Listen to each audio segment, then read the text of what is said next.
ಎಲ್ಲರಿಗೂ ಪ್ರಭು ರಕ್ಷಕನಾದ ಯೇಸು ಕ್ರಿಸ್ತನ ಹೆಸರಿನಲ್ಲಿ ವಂದನೆಗಳನ್ನು ತಿಳಿಸುವರಾಗಿದ್ದೇವೆ. ಹಿಂದಿನ ದೇವರ ವಾಗ್ದಾನಕ್ಕೆ ನಿಮ್ಮೆಲ್ಲರಿಗೂ ಸ್ವಾಗತ.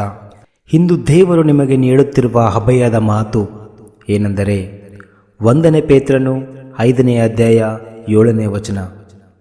1 ಪೇತ್ರನು 5ನೇ ಅಧ್ಯಾಯ 7ನೇ ವಚನ.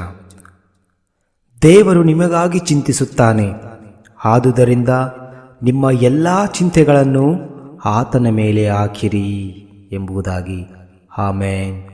ನಿಜ ಅಲ್ವಾ ಪ್ರಿಯರೇ? ನಮ್ಮ ಹೆಗಲ ಮೇಲೆ ಅನೇಕ ಭಾರಗಳಿವೆ. ಸಂಸಾರ, ಸಾಲ, ಅನಾರೋಗ್ಯ ಅಥವಾ ಭವಿಷ್ಯದ ಚಿಂತೆ, ಹೀಗೆ ಅನೇಕ ಚಿಂತೆಗಳು ನಮ್ಮ ಮೇಲೆ ಇವೆ. ಆದರೆ ದೇವರು ಹೇಳುತ್ತಿದ್ದಾನೆ, ಅದನ್ನು ನನಗೆ ಕೊಡು ಎಂಬುದಾಗಿ.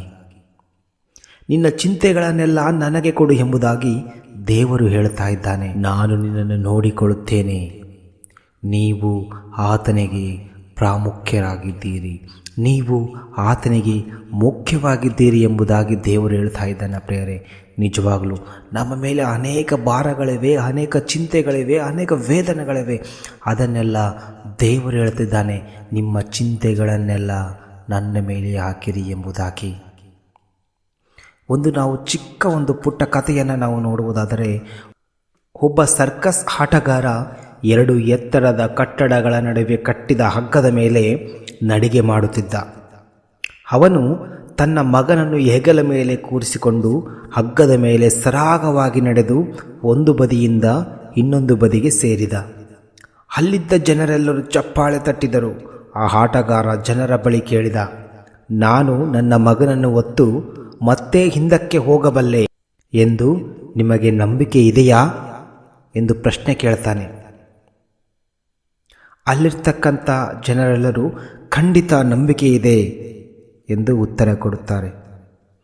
ಆಗ ಅವನು ಹೀಗೆ ಹೇಳುತ್ತಾನೆ, ಹಾಗಾದರೆ ನಿಮ್ಮಲ್ಲಿ ಯಾರಾದರೂ ಒಬ್ಬರು ನನ್ನ ಹೆಗಲ ಮೇಲೆ ಬನ್ನಿ, ನಾನು ನಿಮ್ಮನ್ನು ಹೊತ್ತು ಸಾಗಿಸುತ್ತೇನೆ ಎಂದನು. ಆಗ ಅಲ್ಲಿರ್ತಕ್ಕಂಥ ಜನರೆಲ್ಲರೂ ಸುಮ್ಮನಾದರು. ಎಲ್ಲರೂ ಹಿಂದೆ ಸರಿದರು. ನಿಜ ಅಲ್ವಾ? ಜನರ ಬಾಯಲ್ಲಿ ನಂಬಿಕೆ ಇದೆ ಎಂದು ಹೇಳಿದರು, ಆದರೆ ತಮ್ಮ ಜೀವನವನ್ನೇ ಅವನ ಕೈಗೆ ಒಪ್ಪಿಸಲು ಅವರು ಸಿದ್ಧರಿರಲಿಲ್ಲ. ನಾವು ಕೂಡ ದೇವರಿಗೆ ಅಷ್ಟೇ, ದೇವರೇ ನಿನಗೆ ಸ್ತೋತ್ರ ಎನ್ನುತ್ತೇವೆ. ಆದರೆ ನಮ್ಮ ಕಷ್ಟ ಬಂದಾಗ ನಮ್ಮ ಚಿಂತೆಗಳನ್ನು ಆತನಿಗೆ ಬಿಟ್ಟು ಕೊಡದೆ ನಾವೇ ಒದ್ದಾಡುತ್ತೇವೆ.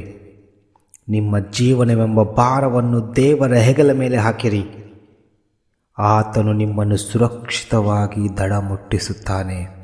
ಆಮೇನ್. ನಿಜಲ್ವಾ? ನಾವು ಕೂಡ ದೇವರ ಮೇಲೆ ನಂಬಿಕೆ ಇದೆ ಎಂದು ಬಾಯ ಮುಖಾಂತರವಾಗಿ ನಾವು ಹೇಳಬಹುದು. ಆದರೆ ನಾವು ನಿಜವಾಗಲೂ ದೇವರ ಮೇಲೆ ನಂಬಿಕೆ ಇಟ್ಟಿದ್ದರೆ ನಿಮ್ಮ ಚಿಂತೆಗಳನ್ನೆಲ್ಲ ದೇವರ ಮೇಲೆ ಹಾಕಿರಿ. ನೀವು ದೇವರ ರಾಜ್ಯಕ್ಕಾಗಿ, ನೀತಿಗಾಗಿ ತವಕ ಪಡಿರಿ. ದೇವರು ನೀವು ಕೇಳಿದ್ದೆಲ್ಲವನ್ನು ಕೊಡುವುದಾಗಿ ದೇವರು ನಮಗೆ ಹೇಳುತ್ತಾ ಇದ್ದಾನೆ. ಆಮೇನ್. ಯಾರಿಗೆಲ್ಲ ನಂಬಿಕೆ ಇದೆ, ಯಾರಿಗೆಲ್ಲ ವಿಶ್ವಾಸವಿದೆ, ಯಾರಿಗೆಲ್ಲ ದೇವರ ಮೇಲೆ ಭರವಸೆ ಇದೆ, ಅವರೆಲ್ಲರೂ ಆಮೇನ್ ಎನ್ನುವುದರ ಮುಖಾಂತರವಾಗಿ ದೇವರಿಗೆ ಸ್ತೋತ್ರವನ್ನು ಸಲ್ಲಿಸಿರಿ. ಒಂದು ಚಿಕ್ಕ ಪ್ರಾರ್ಥನೆಯನ್ನು ಮಾಡಿಕೊಳ್ಳೋಣ. ಪರಲೋಕದಲ್ಲಿರುವ ತಂದೆ, ಇಂದು ನಾನು ನನ್ನ ಎಲ್ಲ ಚಿಂತೆಗಳನ್ನು, ಎಲ್ಲ ಭಾರಗಳನ್ನು ನಿನ್ನ ಪಾದಕ್ಕೆ ಒಪ್ಪಿಸುತ್ತಿದ್ದೇನೆ. ನನ್ನ ಸ್ವಂತ ಶಕ್ತಿಯಿಂದ ಎಲ್ಲವನ್ನು ಮಾಡಬಲ್ಲೆ ಎಂದು ನಾನು ಸುಸ್ತಾಗಿದ್ದೇನೆ. ನೀನು ನನಗಾಗಿ ಚಿಂತಿಸುವ ದೇವರು ಎಂದು ತಿಳಿಸುವ ಕೃಪೆ ನೀಡು. ನನ್ನ ಎಲ್ಲ ಭಯಗಳನ್ನು ತೆಗೆದು ನಿನ್ನ ಶಾಂತಿಯನ್ನು ತುಂಬಿಸು. ಇಡೀ ದಿನ ನಿನ್ನ ಹಸ್ತವು ನನ್ನನ್ನು ನಡೆಸಲಿ. ಯೇಸುವಿನ ಹೆಸರಿನಲ್ಲಿ ಈ ಪ್ರಾರ್ಥನೆಯನ್ನು ಬೇಡಿ ಹೊಂದಿದ್ದೇವಪ್ಪ ತಂದೆ. ಆಮೇನ್. ದೇವರು ನಿಮ್ಮೊಂದಿಗಿದ್ದಾನೆ, ಚಿಂತಿಸಬೇಡಿ, ಧೈರ್ಯವಾಗಿರಿ. ಶುಭ ದಿನ.